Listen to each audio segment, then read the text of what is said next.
kind of went horizontal, then went up with some more, and then came down. And in here, there's a couple of, there's a whole bunch of waves in there. If you really look at that, you could see there's a wave from here to here. There's one from here to over here. There's a wave from here to here. There's another wave from here to this guy. You even have one from here all the way up to here if you wanted to. In terms of coming down, you have one from here to here. You have another one from here to here. There's lots of ways to define. And I'm not going to ask you to look at this many number of candlesticks because it would make your chart pretty unreadable. Okay? What you really would want to do to make sure that your stuff is working, you might find something like that that say, hey, I'm going to look at the wave, let's say, from this valley to, let's say, this peak, just so that you can analyze. It's more visible, you can see everything, you won't have all your annotations crowded. When it comes to a downward wave, you might want to say, hey, I want to look at what goes on between this high and, let's say, this low. Okay? That's in terms of the project. But when you think about, hey, I want to be able to do this analysis, you may want to be able to analyze something that has 50 or 60 candlesticks. You're not going to be looking at them. You're going to let your code do the analysis and do whatever statistics you want. Yes? I just came, I missed the work. And what is your last name? K. Wait, so I don't. Tell me when you see it. Yeah. Casilla? Yeah. Huh? No, Casilla. This one? No, This one? Yeah. Okay, that's it.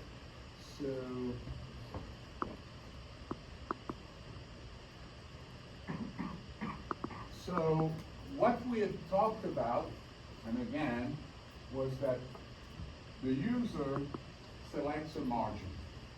That determines not more or less, it will determine how many peaks and valleys you're going to get. Do we agree?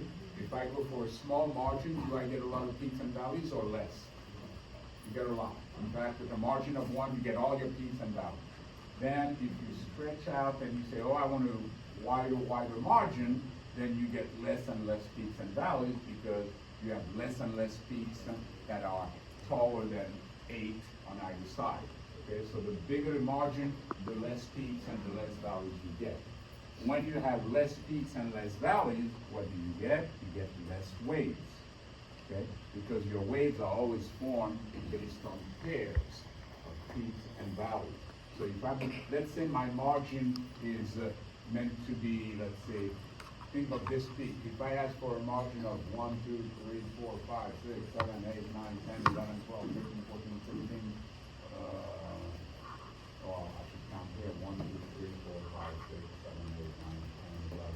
If I have for a margin of 15, this peak would disappear because it doesn't have 15 candlesticks on the right side that are smaller. So as I make my margin bigger, some peaks will disappear. If this peak will disappear, now in terms of waves, I no longer have a wave like this, okay, because there's no peak here. This peak would probably also disappear because it doesn't have enough waves on the right, enough candlesticks on the right, and I end up now with just a wave from here to here. Okay, so that's a nice way to minimize if you're debugging or if you want to look at things. Just make a larger margin and you'll have less waves to look at. Okay. We had said that once you have a wave in Project 3, you will now add to however you design your wave, you will now add information about what are the Fibonacci levels, meaning what are the prices, the Fibonacci prices that you're going to have. Okay? Now, in terms of Fibonacci level, we said that we are going to be looking at 1, 2, 3, 4, 5.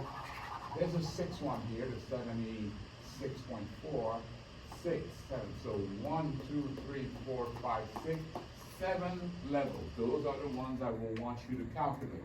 Notice that you could always make it that you can add levels or lower levels if you have some prices you want to investigate. But the Fibonacci levels that your wave will have to have are those 7. The 0%, the 100%, those are pretty easy. They're the starting, that's the 100%. The 0% is the ending, so it would be a high in this case. And then you have 5 in between, okay? Once you have the wave, you calculate the Fibonacci levels associated with that wave, because this wave here, this one here, has these Fibonacci levels, but this wave from here to here has these Fibonacci levels, okay? So you calculate your wave, you calculate the Fibonacci levels, and then we're going to calculate what we call the confirmation. Remember the confirmation stuff? No. Yes, no, did we talk about confirmation?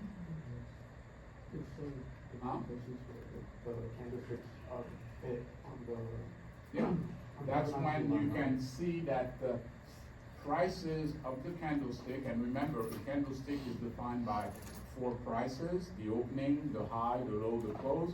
We want to find those prices of the candlestick that hit the Fibonacci level. Because you gotta say to yourself, is that even real that we're hitting those Fibonacci levels so nicely? Now you might say, well, what does it mean to hit a Fibonacci level? What would be the definition for you? Let's say I have a candlestick and I have a high. The high hit the Fibonacci level. What does that mean? Within a 1% margin of the level? Okay, so you said a 1% margin of, The Fibonacci level? you get 50% on that. But the idea is right. You want to say that given a particular Fibonacci level, let's say this is the high of a candlestick. Am I hitting the level here? No. No. Am I hitting the level? I'm not sure what the distance is relative. That's perfect answer. Let's say 1%, whatever 1% is the thickness of this, okay? Okay. No. No. Okay. And as long as I'm in there, you'd say that's a confirmation, okay? But again, you say, I'm not sure what the level is, and you said 1% of the price. But it's not of the price. What we want is to hit that Fibonacci level within 1%, you're right, but of the range of the Fibonacci box, okay? Let's explain why that difference is important and why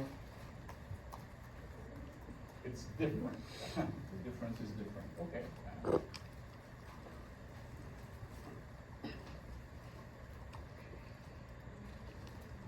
Pay attention, this is important. Now, for the young men who did answer the question, you get extra bonus. Okay. So this is directed to you. Suppose I have a Fibonacci level, let's make it simple. It's at $100. Okay? 1% of that would be $1. $1. So you agree that according to your initial answer, 1% of the level, okay? I never We would say, specified 1% of the level, though. what? I never said earlier 1% of the level or 1% of the price. Well, you say 1% of the level. Well, okay, you make 1% of what? 1% relative to the height of the wave. Oh, you didn't say it quite that way. Yeah, Okay. no, I wasn't sure how to say it Okay, out loud. so you meant 1% of the wave. Yeah. Okay, well, that's the correct answer.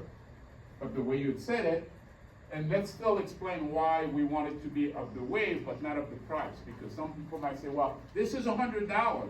So you would say, what, 1% of that would be 101 to 99. Do we agree? Yeah, the issue would be that for different levels, 1% would be a different distance. Yeah, different levels would be different ranges. Mhm. That would be one thing. But anyway, so here we are. So if I have a candlestick and that candlestick is like this, it would not be a confirmation. Hey, I did not hit that price, okay? But then if it happens to go within that band, you would say, okay, that's a confirmation. But in our case, if we said that it's 1% of the price level, there could be an issue. And here's the issue. What if that $100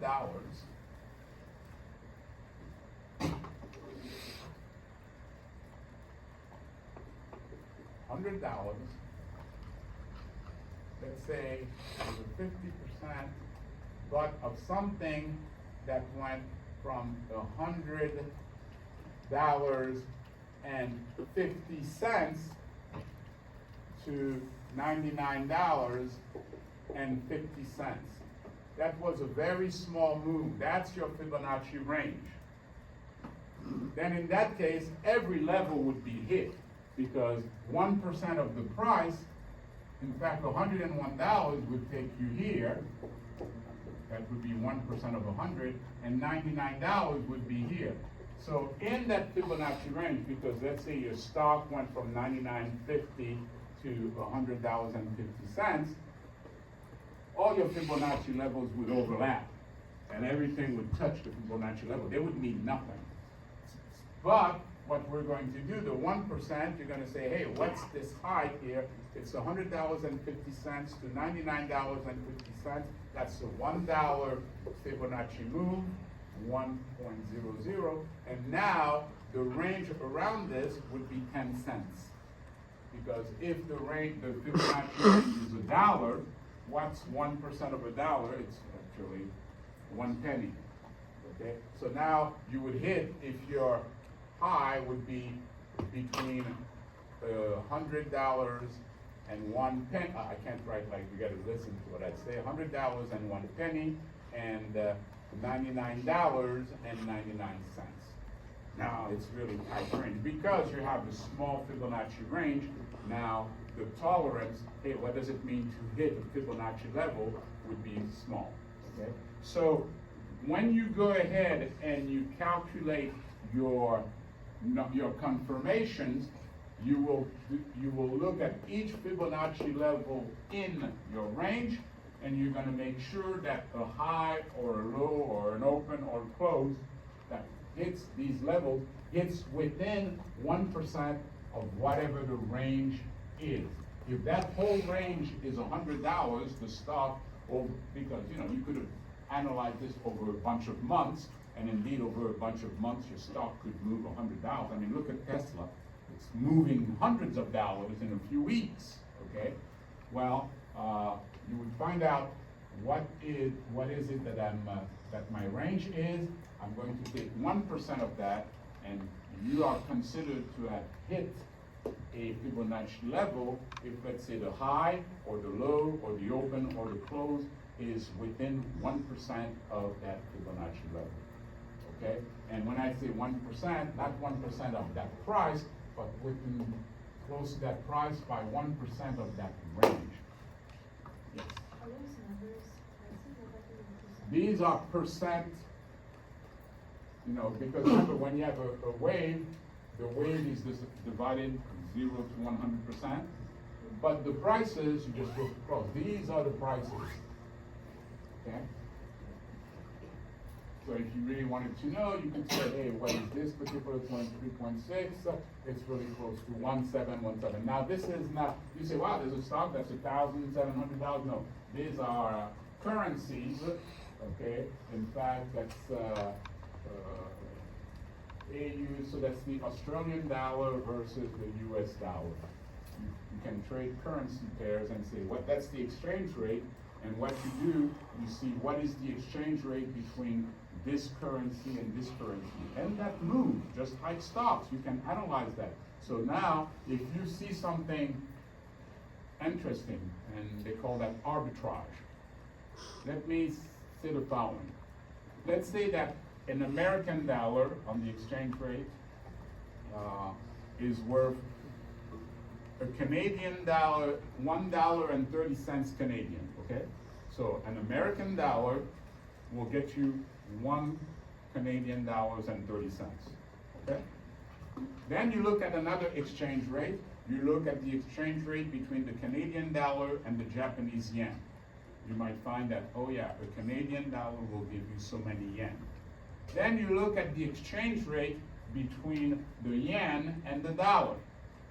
And you may find that, oh, if I buy dollars and then from the Canadian dollars, and from the Canadian dollars I get some yens, and then I buy American dollars, I can buy a bit more. Because they're not, you can't say, oh, if an American dollar is worth 2 Canadian dollars, okay, and the Canadian dollars, let's say, is worth 2 Australian dollars, it's not necessarily that an American dollar is going to be 4 Australian dollars. You may have an exchange rate where an American dollar is worth, let's say, I don't know, 3, I'm exaggerating, 3 Australian dollars. So you say, hey, if I have an American dollar, I can directly get 3, but if I take my American dollar and I first go to the Canadian, and from the Canadian I go to Australian, I'm gonna make a 1/10 of a penny. It's never a huge amount, okay? But if you can make a 1/10 of a penny, you say, I'm gonna buy $1 million. And on $1 million, you're gonna make 1,000,000 of a penny, so 100 pennies. So you say, oh, you're only making $1. Yeah, but I'm gonna do this 1,000 times in a second. High frequency trading. Yeah. There are people like you doing stuff like that. It's pretty fascinating what you can do. Now some of you say, well, why aren't you doing that? You know, how many of you want to just make money? And I say, just make money. That's all that matters. Oh, did you just lower your hand? Yeah. No, it was up, but I thought the So question was. that's over, all so I that put it down. matters. I guess. And it's okay, I mean, I'm not judging it, but I'm saying that's why I mean, I could be doing that, but there's more, okay? Quick example, I had a very good student. Why do I talk about him? Because he called me yesterday. He was a student here, graduated maybe, that's interesting, 7 years ago or something like that, okay? He was in the game industry. In fact, I'd been working on a game with him. And he quit. Actually, he was working for a gaming company in Chicago, he still lives in Chicago, and he quit. And what does he do? Now, he still writes software application, but he's in accounting. He writes, you know, they have clients who want accounting application, and I told him, okay, are you happy? He says, oh, he was so stressed out. Now, he went into the game industry. When he was a student, he was 26, 27. He was an older student because he had been in the Israeli army. He's Israeli, and so you're forced to go in the army there, you know, before you go to college. And so you're older when you get there, so he was older. So he must be now in his early 30s. And he said, yeah, he had to quit. It was so stressful. And that's all he had wanted to do, go into the gaming industry. Sometimes the thing you want, you find out that, oh crap, you know, I can't live like that. And so when he went into writing accounting software, you would think they're like 2 different things, you know, and they are. He said, it's so much less stressful. There's still stress, he says, but so much less. Okay? So sometimes it's not all about the money, because while he did this, he was able to go ahead and buy himself in Chicago on the north side his own apartment, paid cash. Just thanks to his job. But the stress was such. So sometimes you say, yeah, I can do the job. It allows me to buy an apartment, cash, so now I have my own place. I don't have to worry about debt. That's wonderful. But if every day you wake up, you go to work, and it's like you're sweating bullets, it's not all that interesting. Okay? But anyway, why did he call me? He finally met this young lady that he feels he wants to spend the rest of his life with. So I've been invited to the wedding. Okay? This will be the 4th wedding of the student that I'm attending. And I'm talking to my mom, I said, you know, maybe I'm not so bad. I mean, all these students invite me to their wedding, and this is after they graduated and after a few years. They don't get married while they're in school. So typically, when a student does that, it's a student from 2, 3, 4, 5 years ago. I say, oh, you still remember me? Isn't that interesting? Okay, so not everything is money. Okay, so even though you will have the capability to do this kind of stuff, you're getting to do this to learn, hey, how would I design software? How would I design the structures? And that leads us to the following question. How would you design a wave class? What should be incorporated in a wave class, given that I'm always saying, hey, you have current objects, use the objects that you have. So what object do you think you might want to be able to use that we've designed before, okay, that would allow you to say, hey, I can easily make a wave class, yes? You just pop up. Yeah, it took a while for this thing to appear, didn't it? Here, nice. Okay. So does anybody say, okay, if I had to think about how my class called Wave would be designed, what would you want to have in the Wave class? Yes? The start and end candlesticks? Well, would you said start with the candlestick? No, start candlestick and end candlestick. Okay, so basically you're saying that your wave class would have 2 candlesticks in it, the starting one and the ending one? Yes? Yes. Okay. Do you think that's enough? I mean, after all, the wave does start with a candlestick, but it starts with something more specific than a candlestick. For instance, what starts the wave on the left-hand side? It is a candlestick, but what kind of candlestick? The valley. Yeah, it's a valley. So you might say, oh, a wave is really more a valley and a peak, or vice versa, a peak and a valley. As a matter of fact, we did create a structure or a class called peak and valley, or you could call it peak or valley. In fact, thinking more about it, you say, it might say peak or valley. But anyway, we have that peak or valley class, and as a reminder, let me draw that for you.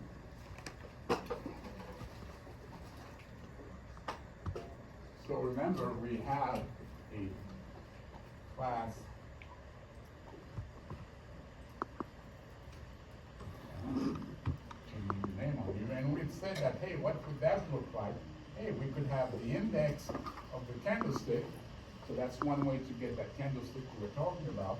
Well, now that you're playing with annotation, maybe you realize the date might be important. And then we have something that says, is it a peak or is it a valley? And those would be Boolean. Here, this would be an integer. This would be maybe date time. Okay? What else did we say would be important? You know, the left margin. That would be some integer. The right margin. Okay, do you remember that this was a peak or valley structure? So whenever you find a peak or you find a valley, you create an instance of this class. And that would tell you, oh yes, I have a peak. Let's say I had something like this, 10,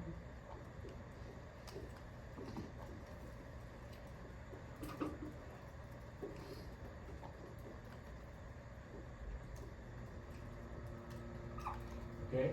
It would simply say that if you look at the chart, at index number 10, which happened to be this date, we have a peak, okay? It's not a valley.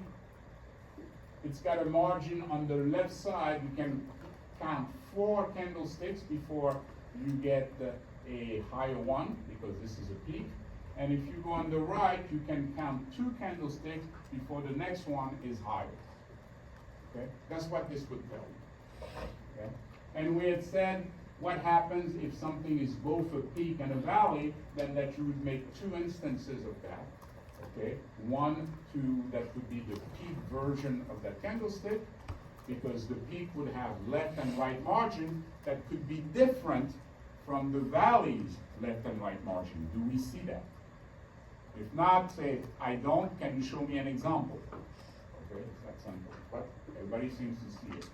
And then, if it's a peak and a valley, you would have another one of those, which would have the same index, because it's the same candlestick, the same date, but instead of a true here and a false here, you'd have a false here, it's not a peak, but true for that one is a valley. And then, the margin would be different, probably, on the low side, on the valley side. Because now you're going to the left and to the right to see who do we have that is lower than my low. Okay, so given this, you could say, hey, if I'm going to make a class wave, well, maybe what I'm going to have is I'm going to say, hey, I'm going to need a peak or valley object, call it the start. Okay, so the start is going to be something like that, and then you can have another peak or valley object. It would be the end of your wave. Okay? Now, if you have all of that, what else did we say you also need to have as part of your class that represents a wave? Yes? You need to have both the line annotation and the rectangle annotation. Well, you don't need annotations to actually be an object that says here's a wave. The annotations are there for if you're going to visualize things. You're going to put something in a chart and all. Okay? In project 3, yes, you might want that, but the annotations are not really parts of the peaks and valleys. I mean, at some point, you're going to have that maybe running on a server, loading up an actual stock, calculating all the peaks and valleys of that stock, calculating all the waves, calculating the Fibonacci's, calculating the annotations, without anybody ever seeing any of those things. It just takes the data, crunches everything, tells you here's how many confirmations you have, and then it might say, I believe that the next bar will hit this price. So the annotations are not something that would be part of your peaks and valleys or of your wave class. Those would be if you suddenly had, let's say, a function where you say, display the wave on the chart. That function would take the wave, would then use some properties, create annotations, and plaster them on the chart. But the annotations are not part of the wave itself. The wave is made up of a starting peak or valley, and ending peak or valley, and what else? Now, once you've got those two things, which are represented by those two structures, remember, we already have those. We're not creating anything new. Yes, we are creating the wave class, which is new, but we're not doing it from scratch. We actually have a couple of things that are pretty interesting that we have. So what else did we say we need to get as soon as we have our wave? And we know the starting and ending points of the wave. What do we need to calculate that we've been talking about from the beginning of the class? The Fibonacci levels. Now, how many did we say we're going to have? There's going to be 7. And how would you want to store that? Because there's 7 Fibonacci levels. Let's think about that. How would you say, okay, I have my start, I have my end, I need to now have 7 Fibonacci levels. And the Fibonacci levels, by the way, are identified by what? For instance, suppose I told you, hey, I had that first wave, okay? I want to know the price of a Fibonacci level. Is that enough information for you to give me an actual price? What would you want to know? I don't know Which one of the Fibonacci levels you want? That's when I might say to you, okay, I want the price of the, I don't know, 38.2% Fibonacci level. Okay? Could you get me the price at that? Okay? Yeah, because you would say, oh yeah, the 38.2 is right there, and you could say, oh yeah, that price is, you know, I don't know, 1711.9. You have a, what's the word? I'm losing my vocabulary. You have like a wondering look on your face. Is there an issue? No, you good? Okay. just want to make sure. So now you realize, oh yeah, if I want to know the price of a particular Fibonacci level, I have to kind of tell you which Fibonacci level I want. This one, this one, this one, this one, this one, this one, or whatever. So how would you store in the wave class your Fibonacci level so that I can say, give me the price of the 38.2% level, or the price of the 50% level? How would you store that information? Because you need to store that. Yes? An array? Okay, so good. I give you an array. That array would have how many elements? 7. 7, okay. Now I say to you, give me the price of the 23.6% level Fibonacci. How do I find that in your array? Is it index 0, index 1, index 2, index 3? Well, you could use an enumeration, right? Excuse me? You could use an enum. Okay, so you said let's do an enum. And what would be the enumeration names? If I want, you would call that enumeration what? Fibonacci levels, let's say? Yeah, Fibonacci 28. And what would be the first one? Because if I have an enumeration that says seasons, you agree that the first one I would say my enumeration for season is spring, summer, fall, winter, autumn. Now it's not season. Fibonacci levels. What's the name of the first one? Whatever the level, 20 point. 23 points. Okay, so 100. Yeah. Yeah. I'm going to let you think about it, but you'll know that at the end of that is hell. Okay, programming hell. So let's try it differently. But we see the array is not such a good idea. Okay. Because really what I would want to be able to, and on top of that, what happens if I change that? I'm doing my research and I say, you know what, these, for instance here, you know, because they're all symmetrical, like 0 to 50 is the same as the 100 to 50, okay, because that's the halfway point. 0 to 23.2, let's say, to 38.2 is the same as 100 to 61.8. Now you say, well, what about 26? You know, there should be something opposite 26, and there is. There is a 74.3. They don't show it. Let's say your study shows, we never need to worry about that one. So now they tell you we're removing that. We don't have 7 levels anymore, we have 6. Right.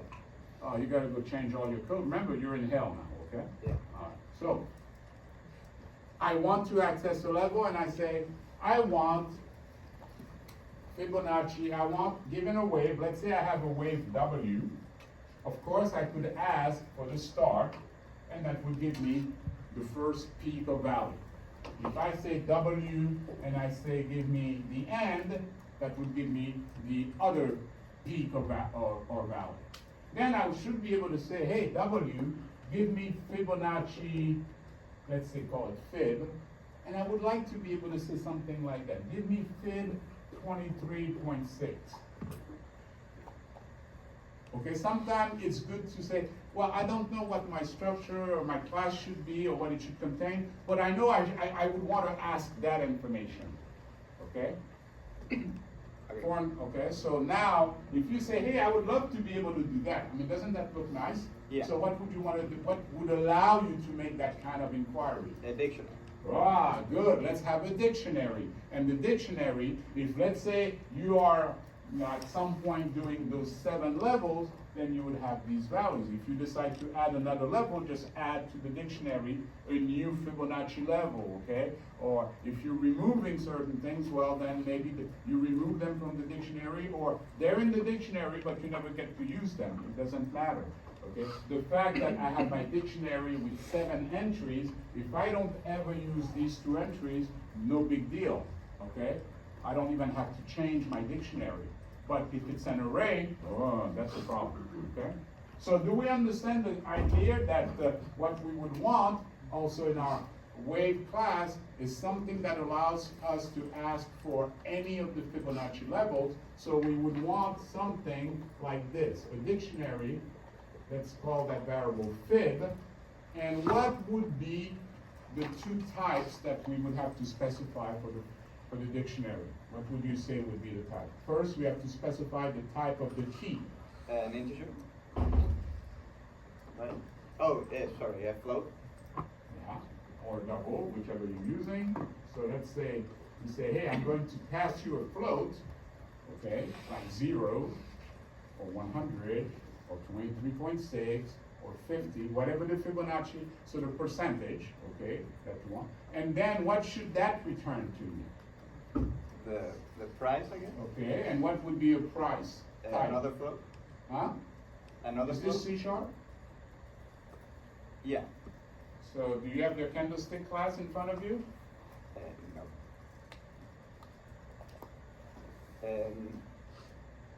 What did we say? Anybody can help him. What did we say? If you're gonna use a price, what's the type we use for price? Decimal. Oh, decimal, right.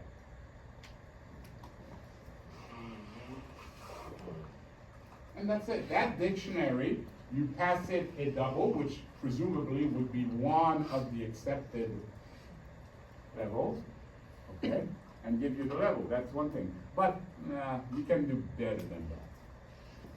I let you do dictionaries so that we could do a couple of them. Get to talk about dictionaries again. Have you noticed we've been talking about dictionaries a while? They're important. So sometimes I have to do a contrived example that shows a dictionary and how we would use it. But if you wanted to use a dictionary, you could do this, okay? Now, let's see who's getting the promotion at work. We're all there, we're doing a Scrum meeting, I'm the manager, I'm hearing suggestions, okay? I'm also taking note of those who are not making any suggestions because I'm putting them in my little pink book, okay? Because when your name appears often enough, that little pink book, I can tear up a little pink something, and I already have my pink slip. Okay? Because they're not participating, they're not doing. So real world. Now, for your promotion, and by the way, in the company, the promotion is always at least $5,000 a year. Okay? Let's make it $6,000 a year because it's easy to say, oh yeah, that's gonna be an extra $500 a month. Easy for you to think of what you're gonna do, budget it, put it in saving, which is always what I recommend. Hey, you got the promotion, don't even think about what more you're gonna buy, think of how much more you're gonna put in saving. Hopefully the Fibonacci 100% level of whatever extra you're getting, okay? But let's think, what would be a better thing? Let's say I want to get the 23.6% level. I want to do the 30% level, which is not a Fibonacci level, but I want to know what that level is. How would you do that? Now you're starting thinking out of the box. Yes, or was that a stretch? No, you got like the equation for Fibonacci. Hold on, I can't hear anything, you know that. I'm deaf. Yes. The Fibonacci sequence are like from the equation or sequence, so you get the equation. Well, you have an equation, but we don't have to go that complex, you know. What I want to show you is a little something here that happens often when you're designing stuff. Come up with something that looks like a nice, cool solution, and then this little pipsqueak comes and gives you a really very simple thing. So I'm going to give you one more chance to show that you're the pipsqueak. You talk about an equation. Remember, let's not be fooled. We can always think out of the box. You have the Fibonacci level that people talk about, but you say, well, what if I wanted to know the 55% level? It's not in the Fibonacci thing. You would not have calculated that. You would not have put that in your dictionary. Do you agree? But I want to be able to calculate that.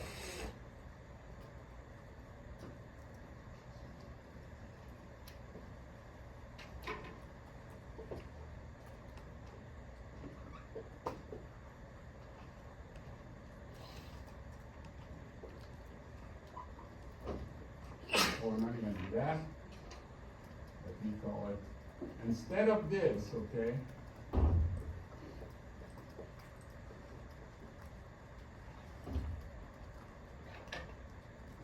gonna have property that I like already. I'll let you look that up.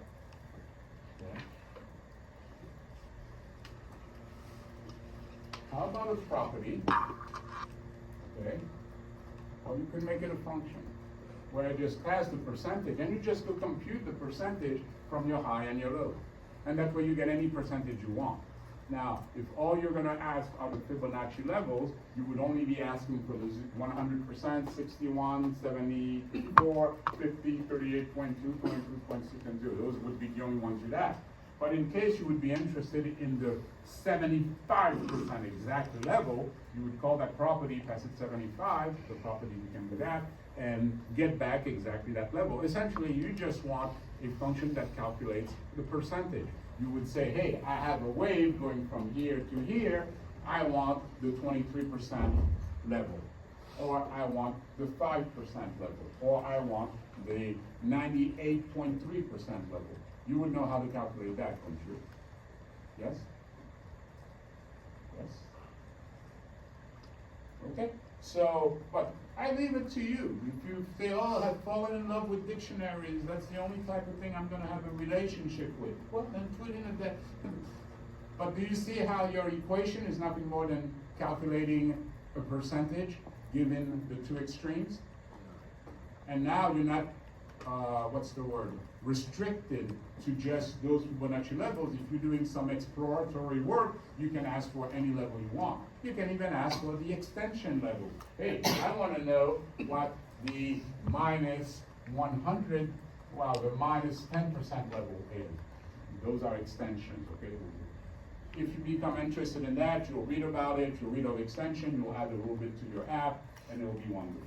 Okay, so now we say, if I'm creating a wave class, I need two things to start with, the starting peak valley, the ending peak valley, and I need to be able to get any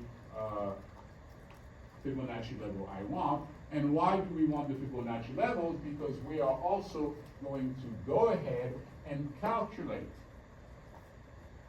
the confirmation. But to calculate the confirmation, I need to know the level, okay? So at the 50% level, okay, it's gonna be a certain price, and I'm going to see, do I have any of the candlesticks that are in my wave, are any of those candlesticks hitting, that particular level? And here, none of them are. So there would be no confirmation at that level. Now, if you want to know confirmation, I'm going to move along, and you're going to tell me if there is a confirmation and what level. So we start with the first candlestick, which is there. Is there a confirmation? No. Huh? No. Here's that very first candlestick, the one at the 100%. That candlestick is always a confirmation because it's always hits the 100. The first candlestick, if you're talking about a downward wave, the first candlestick is the one that is, whose high is right there at the 100% level. Okay? Do we agree? So if you have a wave, the very first candlestick, its high, if it's a downward wave, or if it's an upward wave, its low is going to determine that 100%. So there's going to always be a confirmation here. And at the end, at the 100% level, I mean, they're showing me this, but they really should be showing up to here. But the last one will always also have a confirmation at its peak or at its high or low. Do we see that? If not, stop me, say, no, I don't get that. So by first, you're not referring to the actual first, where it says begin. The first candlestick. Where it says begin. Yeah, where the wave begins. So the candlestick here, that it has to be a low. I thought you were referring to the most left one. Not that, no. Oh, Yeah, okay. because if you're going to look at the confirmation, you're only looking at the candlestick Where the- inside of the wave. Yep. I'm not asking you for the confirmations beyond or outside, although they can have a role, okay, when we talk about support, resistance, and all of that stuff. But right now, it's just, hey, I have my wave, which really should be this, and I'm gonna look at the candlestick. So I'm gonna touch the candlestick, and I'm gonna say, is there a confirmation there? You'll say yes or no, and if it's yes, you're gonna tell me confirmation with which price, with the open, the high, the low, the close, the volume. So right here, is there a confirmation on that very first candlestick, the very first one of the wave? So that guy right here. Yes. And which part of the price is? Upwards. You gotta say, huh? Upwards. There's no upper price in the candlestick. There's open, high, low, close. Which one of the four prices is touching the Fibonacci level? The low.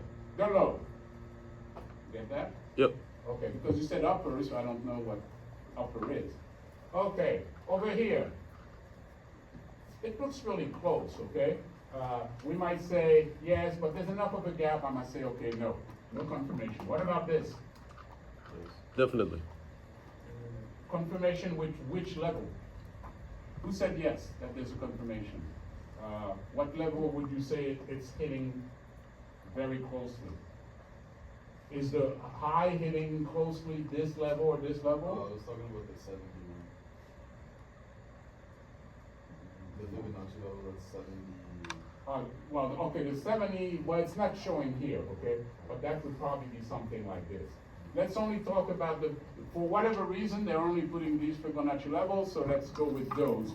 Now, if we had a level here, who knows, maybe this guy's high, that looks like it might have touched it, but we can't see that, so let's not worry. I just want to make sure that you know what a confirmation is.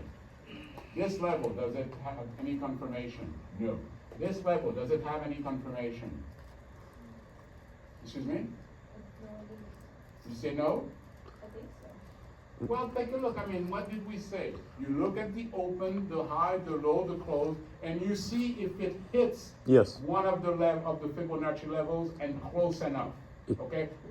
Let's not worry about close enough. In your eyes, it might be a bit different, but we all know what close enough means. Okay? So I'm going back to you because you said I don't know. Well, now you should know. I'm here. I'm at this candlestick. Is it hitting very closely one of the Fibonacci levels? I was confused because it hits two levels. Aha. And I knew people would think that. No, let me clarify something. Which levels do you say you said two levels? I thought it's And the levels are named here, here, here. So just give me those numbers. Tell me which 61 one. and 50. 100, the 61 you said? We need to answer with certainty. Even when we're wrong, sometimes we need to say, I think it's that. And then say, no. It's good that you're thinking that way, but let's clarify. So tell me with assurance, what do you think you're having confirmations here? 61, 50, it's like quite touching. And okay, just say the numbers. You said 61, 50, And I would say 30. that's 38. Okay. Okay, so you think those are confirmation. They're not. Somebody's gonna clarify. Which one would you say, if any? 38. 38, boom. You're not confirming here because, first of all, this is not the open, this is not the low, this is not the close. It's just crossing the thing, so it's not. Again, what we do, because you're gonna be doing this for Project 3, if you don't understand this, or if you misunderstand it, you're done. Okay, everything will be wrongly calculated. So we take the candlestick, we look at the four prices. The open, okay, this is a down bar, so we're talking about this price. The high, the low, and the close. In fact, when you look at the candlestick, you look at the high and the low, and you look at the top and bottom of the rectangle.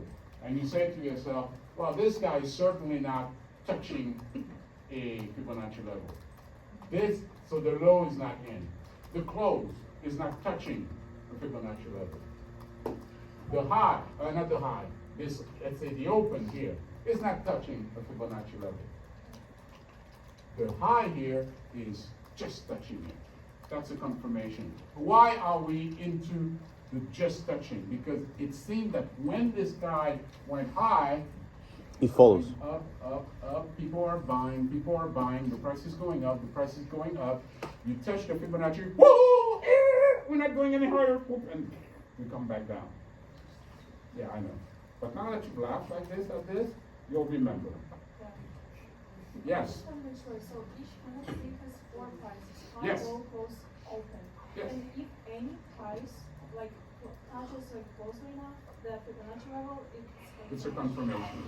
And you'd be surprised how sometimes you have two confirmation on a single candlestick. How? You could have, and we might even find one, they're not all that rare. Bada boom, bada bang, boom, boom, boom, boom. I don't see one here, okay? But for instance, you see this guy here? Do you agree that it's got a confirmation here? Just like it touched it, and if this thing had been a little less short, okay, like this, and you see that, you will see candlestick where the low hits one confirmation, the high hits another confirmation, the open or the close hits a confirmation. You say, how is that happening? It's not random.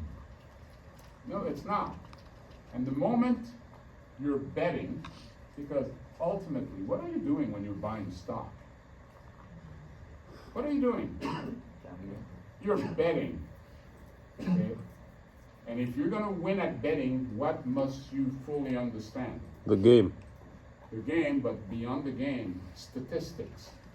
Okay? If I'm betting on, I don't know, I don't bet, but football game, okay, or basketball game. Well, you look at the stats of the teams. Wow, this team is 16-0, and this team is 0-16. Which one do you think is going to win? It's a bet, and who knows? That particular day, the losing team may say, let's prove to the world, and they may win, who knows? But what are the chances of that? So would it be a safe bet to go with the winning team? Yeah, except there's one other problem. If everybody is betting on the winning team, there's no betting. Because the winners have to get money from the other side. If everybody's on the same side, you know, we're all betting that this team's going to win, and nobody among us is betting on the other team. When this team wins, where do we get the money from? Everybody gets back their money? It's not an extra pool. All the money comes from all of us. So if all of us puts in $1 million, and when the team wins, we all get some money, well, nobody gets anything really. Okay? So there's got to be a difference of opinion, so there must be alternatives. So indeed, nice picture. Kind of died on me.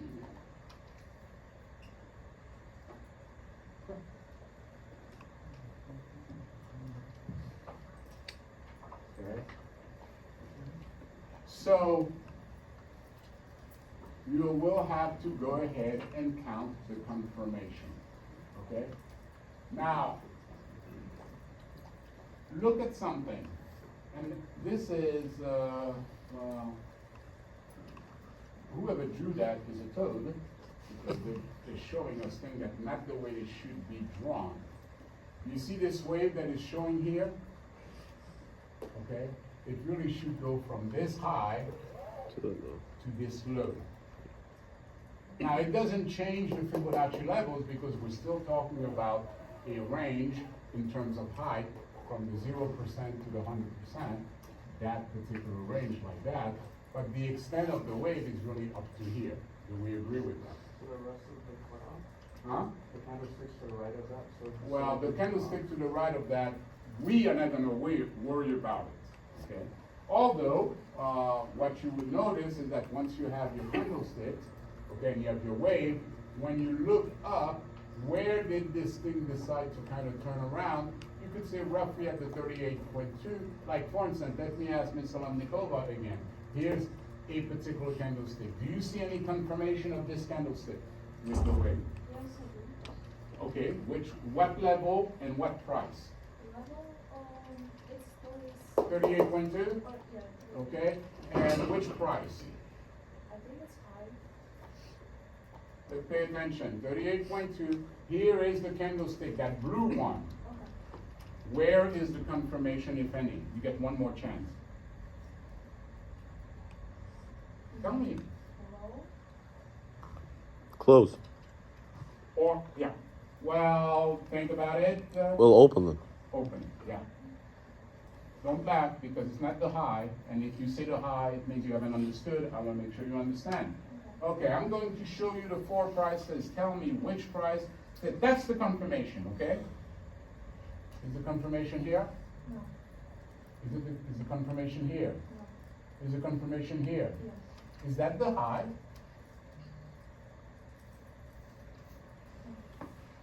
That doesn't seem assured. What's that price here? Ms. Solemnikova, here's a candlestick. Okay, what's the name of that price? What? Open. come and see me in the office. Do not laugh, because I don't wanna laugh here. No. You, right there. I'm looking at this blue candlestick. Do you see it, first of all? If not, tell me I can't see it. Come over here, please. Then. And in the future, I would say, given your issue, and don't worry, I have the same one, okay? Sit in the front, my friend. Come on, no. We're gonna dance together. Because by the way, all of the work we do is very visual. I would like to think that if I were having difficulty seeing, I would make sure I'm sitting in the front to understand the material. I mean, I don't get that this looks like, I don't know what it looks like to you from down there. If it's just a fuzzy thing, I would say, my God, I can't see it. I gotta move forward. Be like this.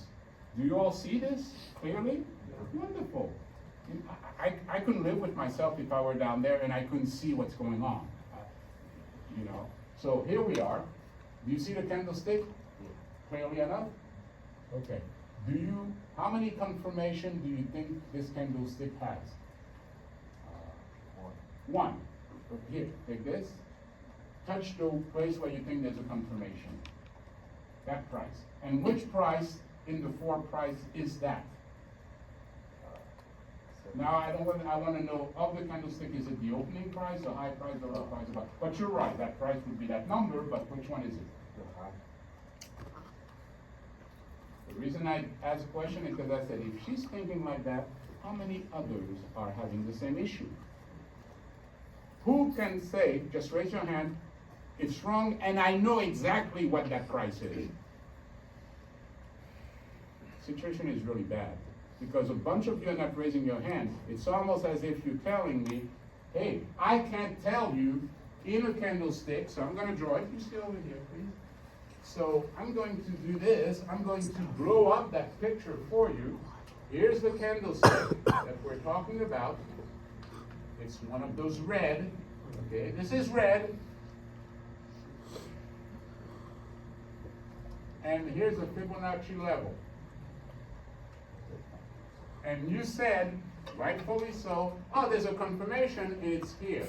It's this price is hitting the Fibonacci level. Are we okay on that? That's a confirmation. And then I asked, the candlestick has an open, a high, a low, a close. I said, which price is that? Which one is that? Yeah. Which price is that? Don't just repeat what he says, say what you understand. If you still don't understand, say that's the I don't understand price. Go ahead. How many of you understand? Thank you. Understand that that's the opening price. Okay, good. You didn't raise your hand, so you don't know that it's the opening price? I'm talking to you, yes. I did. You do? So why didn't you answer? I did. Yeah. I mean, if I'm asking a question and you know the answer, for God's sake, answer it, say, yeah, show me that you know the stuff. Because when tomorrow you say, hey, Dr. Gentil, I'm thinking of going to grad school, I need a letter of reference, I'll say, no. You never spoke in class, you never answered question, I don't think you're the type of person who should go to graduate school here. Boom. Or, hey, I need a letter of reference because I'm getting a job somewhere. Okay? I won't harm you because I'll simply say, I'm sorry, I can't write you a letter of reference. Boom. And you'll know what that means. So if I ask a question, please answer. I get to know you that way. I get to see. And even if you answer poorly, I like that because I say, hey, this person had some issues in terms of understanding, but didn't have a problem saying, I don't get it, I don't understand. And that gave me the opportunity to straighten their understanding. And now I'm confident that that person knows their stuff. That's why you want to answer. And it's really not all that complicated to just raise your hand. So yes, if we're looking at this candlestick, how can you possibly, and this is where you ask yourself the question, okay? Why did I say that this confirmation was at the high? I mean, do we understand the meaning of the word high? The high price of the candlestick? So if I'm looking at the candlestick and you say, oh, this is the high, I say, what the heck is this then? Yeah, you're right, that's a high. Yeah, And I just saw you did that little bit of pop pop inside, you know, slapping your face, because the way you just answered me, I know what people think when they say certain things. And you went in your head and you said, yeah, how did I not see that? Okay? That's the high, I mean, in a candlestick, something that never changes, that's the high. I mean, it makes total sense. The candlestick reached all the way to there. It went all the way down to here. That's the low price that that candlestick had. And now, over here, if I hadn't put any color and I said, what's that price? The answer would have been, well, it's either the open or the close. Yep. Okay? That would be the correct answer. Oh, you don't say if it's a, you know, bullish or bearish, but because I drew it with a solid background, that means that's a downward candlestick, meaning that it opened over here and it closed over here. Had it been a bullish candlestick, say like this, then we know that this would have been the opening and the confirmation would have been on the close. And as I spoke, I said, had this been a bullish candlestick, to how many people did the sentence sounded like, had this been a candlestick? Because they don't understand bullish or bearish. If you don't, now's the time. Okay, so you didn't understand the word bullish? Okay, in the market, when a stock is going up, okay, and the whole market is going up, we say it is bullish. On traditional stuff, okay? On Wall Street, okay, on the market, an upward continued movement, you say the market is bullish. They represent the bull. That's why they have the bull statue. Have you ever seen that thing? The bull in front of Wall Street? Oh. Cultural things that are important to understand certain things.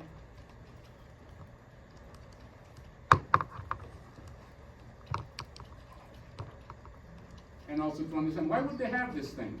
That is right in front of Wall Street, okay? They have this bull. This is the statue. And you know, it should be fun because we got bulls here too at USF.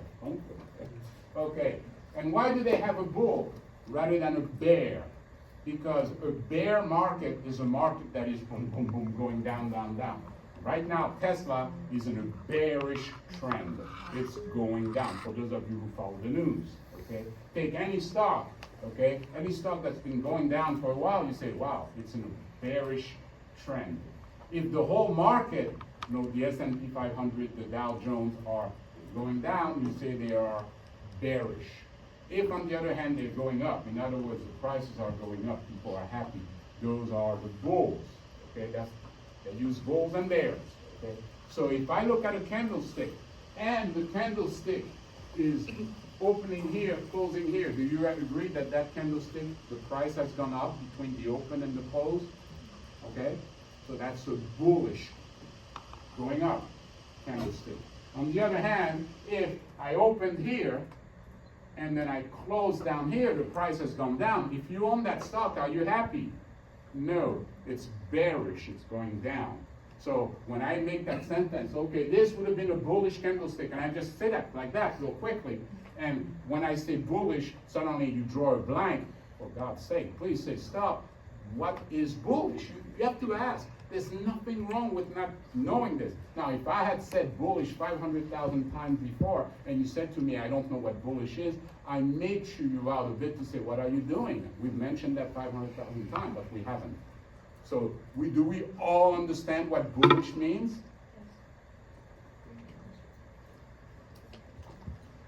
Let's make a test. You there? Okay. Young lady with the coffee in front of her. Raise your hand, please. Okay, so what kind of candlesticks are these two? And I just want a description as whether they're bullish or bearish. What is that? It's taking you a long time, you don't know.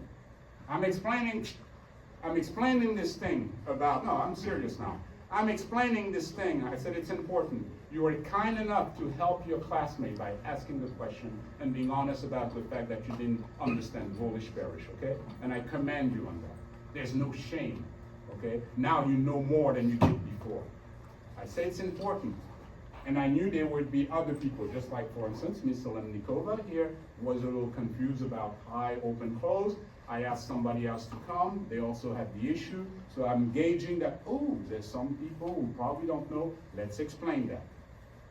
I'm explaining bearish and bullish, and you're deep in your stuff. I see everything, okay? I don't have just 2 eyes, I have 15 of them. So I see everything, and I say, here's someone who must already know the answer. She doesn't care to listen to what I'm saying. So let's find out. I ask you a question, you don't know the answer. Okay, put a note in my thing, that'll be a good question for the next quiz. Those of you who know, you'll get 10 points, it will be a 1-question quiz, and it will be about that. So next time I say, this is important, guarantee yourself that all I'm saying is, I'm gonna quiz you on that, so pay attention.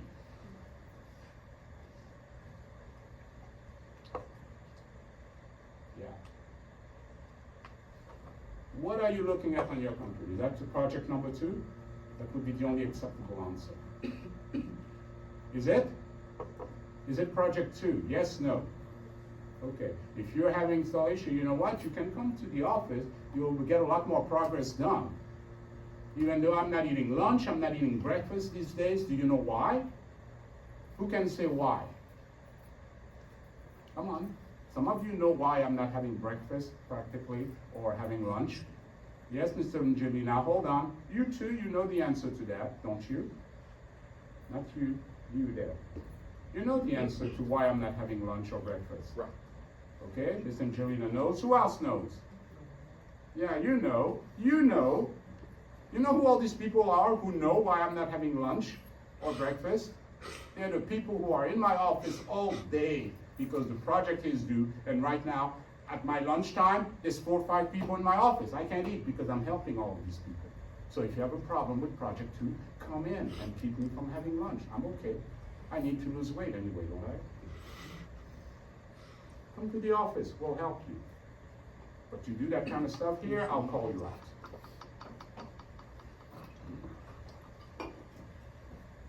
That's your project, okay, that we're talking about. I would like you to do well on that project. Hopefully you want to do well on it too. Okay, so project number 3, you'll find your wave, you'll find all of the Fibonacci levels you need, and you will count the confirmation.